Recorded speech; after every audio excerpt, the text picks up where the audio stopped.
Students, आज हम बात कर रहे हैं क्लास 12 के एनसीईआरटी बुक हिस्ट्री के पार्ट 1 के थीम 3 पे। The chapter is kinship, caste and class. This is the story of early societies which starts from 600 BC to 600 CE.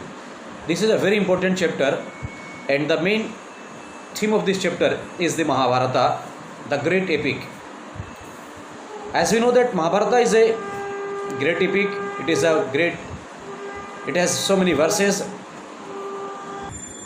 In focusing on the Mahabharata, a colossal epic running in its present form into over 1 lakh verses with the depictions of a wide range of social categories and situations, we draw one of the richest texts of the subcontinent. जैसे हम जानते हैं कि ये continent का सबसे एक richest text मानते हैं, जिसे लगभग कंपोज किया था 1000 ईयर्स बिफोर, यानी 500 BCE में।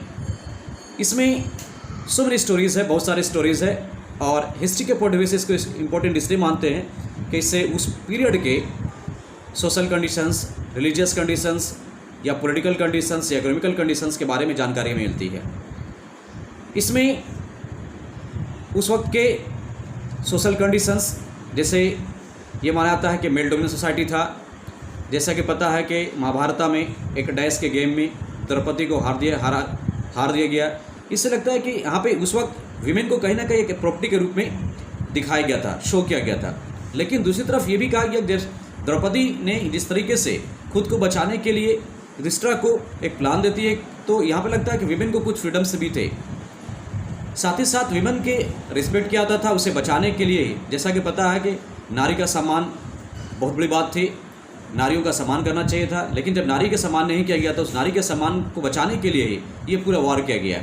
तो एक तरह से सोशल मैसेजेस था कि विमेन सोसाइटी भले ही मेल डोमिनेंट सोसाइटी थी, मेल को ऊपर पोजीशंस दिया गया था, लेकिन फिर भी विमेन एक रिस्पेक्टेबल पोजीशंस में थी।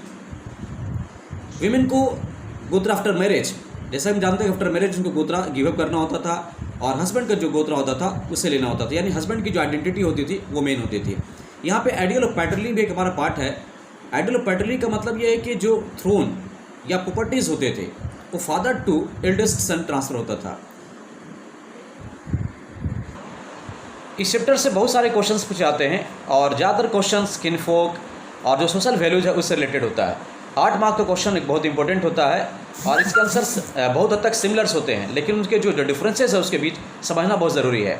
जैसे कि अभी मैं स्टार्ट करने वाला हूँ इस चैप्टर का एक बहुत important question, how is Mahabharata a good source study the kinfolk values and system of marriages of ancient times with examples. इसमें आपको आंसर बताना है। तो सबसे पहले देखते हैं kinship.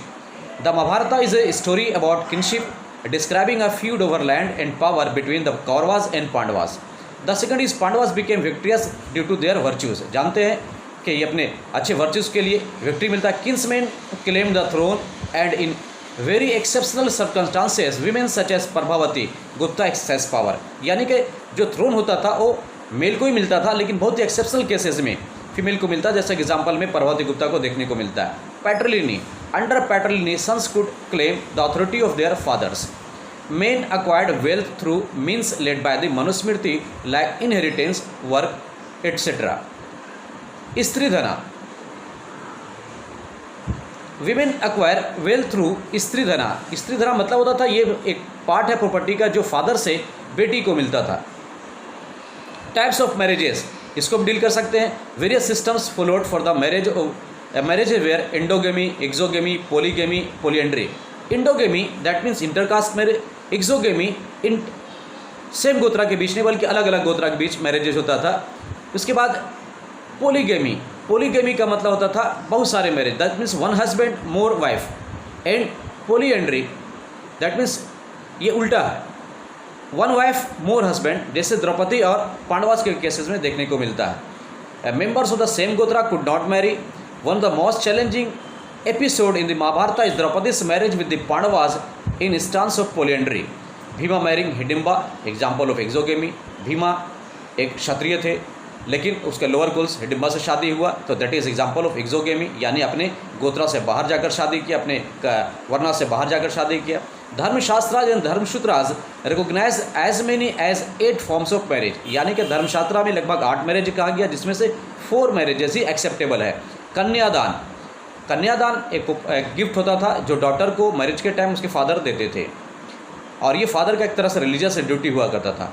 Yudhishthira losing his wife in the game of dice is an example of women being treated as part of property, putting up a big question on the status of women. Family shaped the attitude and thinking of the people and shared them towards patriarchy.